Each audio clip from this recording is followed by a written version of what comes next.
This is Counter Narrative News, bringing you daily news today on Friday the 5th of May 2023, wishing all our audiences a happy Friday, a great weekend and a Juma Mubarak, and a down with the monarchy and down with the king. Going straight to Colombia and Mexico, quote-unquote Title 42 comes to an end on May the 11th. Title 42 is a special measure in accordance to the COVID pandemic where the US authorities could stop migrants coming to the Mexican-US border to enter the US and stopping them from applying for their rightful asylum process. At least, actually, they have every right to enter any part of the world freely, and very much so those who have looted and benefit from the exploitation and oppression and destruction of so many lives and communities throughout the global south. That Title 42 is coming to an end on May the 11th is seeing a surge of migrants traverse the route to the US-Mexican border, coming often from far down from south of Central America. The Colombian government has cancelled deportation flights of its citizens conducted by the USA, complaining about the degraded treatment of its citizens in this process. Whereas the Mexican-US deal is seeing Mexico accept, in a deal with the US, tens of thousands of migrants every month in its country, which is putting massive pressure on the border towns towards the US-Mexico border on the Mexican side. Mexico has agreed to try and withhold within its states migrants from Venezuela, Haiti and Cuba and Nicaragua in a deal with the USA.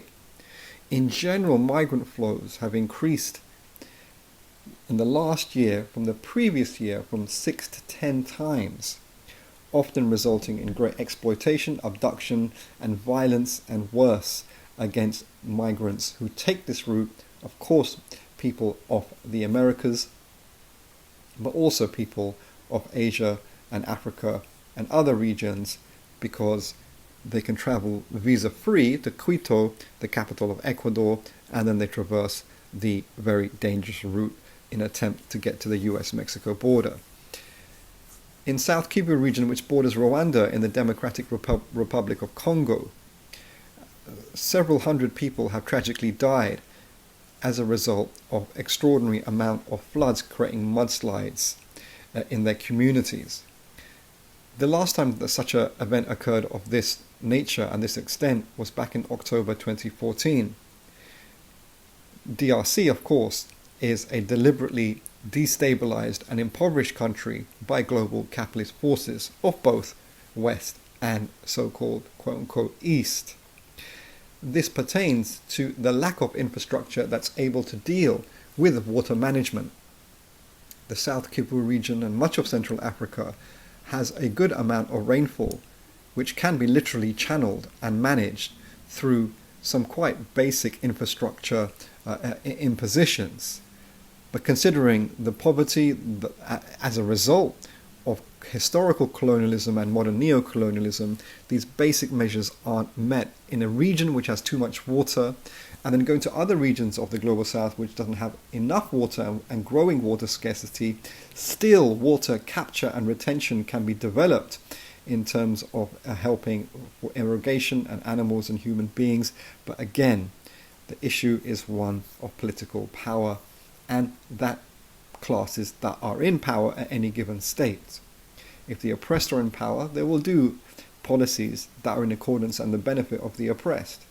If the oppressor and the capitalists are in power, they will continue to loot.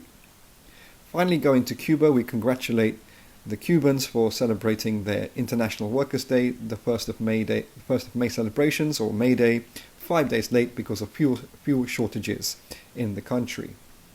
It was held along the Malecon, which is a famous promenade along that looks out to the Florida Straits. The Cuban leadership, of course, were in attendance, including Fidel Castro's brother, Raul Castro, who was the former leader of Cuba, which handed over to one of the most boring people to ever lead a socialist republic, that is the current President Canel. Nevertheless, Cuba is still an important, resistant state, defying colonialism and imperialism and holding on to its socialist cause, not despite general weakening of some of its leadership in the world in accordance to the general downward drift of the radical socialist and anti-colonial movements, capacity, etc. That's Counter-Narrative News. Please continue to support us by encouraging your friends and contacts to follow our YouTube channel. Continue to like, comment and share. Happy to receive criticisms, and please consider following us on Twitter at @counter_CNN. Many thanks.